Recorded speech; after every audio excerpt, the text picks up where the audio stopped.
আসসালামাইকুম, সবাই ভালো আছেন? তো কিছুদিন আগে তো একটা হাঁস খেয়েছিলাম, আরেকটা হাঁস রেখে দিয়েছি যে শ্বশুরবাড়িতে পাঠাবো যে রান্না করলে।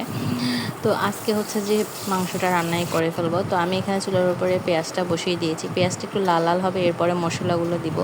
আর আমার ভিডিওটি ভালো লাগলে অবশ্যই লাইক, কমেন্ট, ফলো দিয়ে আমার পাশে থাকবেন, ভিডিওটি শেয়ার করবেন। তো এখানে আমি সব মশলা একসাথে নিয়ে নিয়েছি, যখন লাল লাল হয়েছে সব মশলা দিয়ে দিয়েছি। আর হাঁস রান্নাটা একটু কালো কালো করব, কারণ কালো কালো খেতে খুব মজা লাগে। আর হাঁস তরকারি কার কার পছন্দ অবশ্যই জানাবেন। তো এই যে দেখুন, আমি হচ্ছে মাংসগুলো দিয়ে দিচ্ছি, ভালো করে ধুয়ে নিয়েছি। আর মাংস যত কষাবেন বা তরকারি যত কষাবেন ততই মজা হবে। তো এই যে দেখুন, ভালো করে নেড়ে দিচ্ছে, এখান থেকে পানি বের হবে আর সামান্য পরিমাণে গরম পানি দিব আমি। তো এই যে দেখুন, ভালো করে হচ্ছে যে কষতেছে। এখন হচ্ছে আমি গরম পানি দিয়েছি, প্লাস হচ্ছে যে ওখান থেকেও পানি বের হয়েছে অনেক।